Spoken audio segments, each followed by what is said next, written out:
नमस्कार दोस्तों, आज की वीडियो का शीर्षक है पंचतंत्र की कहानी, गाय और शेर। एक पहाड़ी के नीचे रामगढ़ नाम का एक गांव था। गांव के सारे जानवर हरी घास खाने के लिए सुबह उसी पहाड़ी के ऊपर बसे जंगल में जाते और शाम होते होते घर वापस आ जाते थे।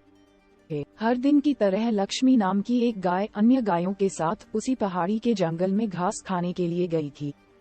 वह हरी घास खाने में इतनी ज्यादा प्रसन्न थी कि वह कब एक शेर की गुफा के पास पहुंच गई, उसे पता भी नहीं चला। शेर अपनी गुफा में सो रहा था और वह पिछले 2 दिनों से भूखा भी था।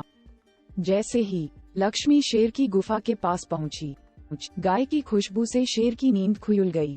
वह शेर धीरे धीरे गुफा से बाहर आया और गुफा के बाहर गाय देखकर खुश हो गया। शेर ने मन ही मन सोचा कि आज उसकी 2 दिनों की भूख मिट जाएगी।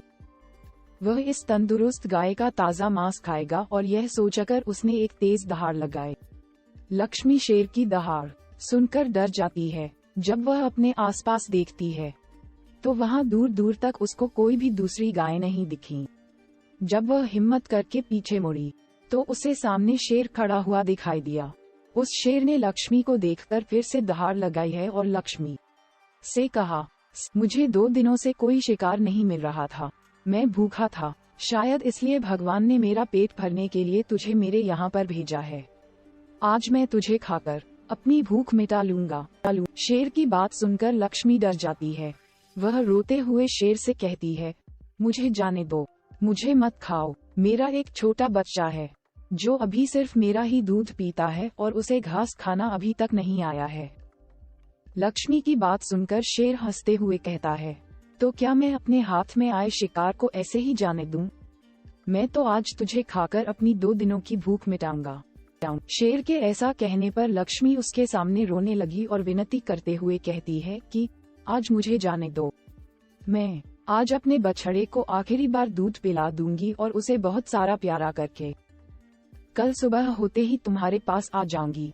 फिर तुम मुझे खा लेना और अपना भूखा पेट भर लेना। शेर लक्ष्मी कि यह बात मान जाता है और धमकी देते हुए कहता है कि अगर कल तू नहीं आई तो मैं तेरे गांव आऊंगा, फिर तुझे और तेरे बेटे दोनों को खा जाऊंगा। लक्ष्मी शेर की यह बात सुनकर खुश हो जाती है और शेर को अपना वचन देकर गांव वापस चली जाती है। वहां से वह सीधे अपने बछड़े के पास जाती है, उसे दूध पिलाती है और बहुत सारा प्यार करती है। फिर बछड़े को शेर के साथ हुई सारी घटना बताती है और कहती है कि उसे अब अपना ख्याल खुद ही रखना होगा। वह कल सुबह होते ही अपना वचन पूरा करने के लिए शेर के पास चली जाएगी। अपनी माँ की बातें सुनकर बछड़ा रोने लगता है। दूसरे दिन सुबह होते ही लक्ष्मी जंगल की तरफ निकल जाती है और शेर की गुफा के सामने पहुंचकर शेर से कहती है, अपने वचन के अनुसार मैं तुम्हारे पास आ गई हूँ, अब तुम मुझे खा सकते हो। गाय की आवाज सुनकर शेर अपनी गुफा से बाहर निकलकर आता है और भगवान के अवतार में प्रकट होते हैं। वह लक्ष्मी से कहते हैं, मैं तो बस तुम्हारी परीक्षा ले रहा था, तुम अपने वचन की पक्की हो, मैं इससे बहुत प्रसन्न हुआ। तुम अब अपने घर और बछड़े के पास वापस जा सकती हो।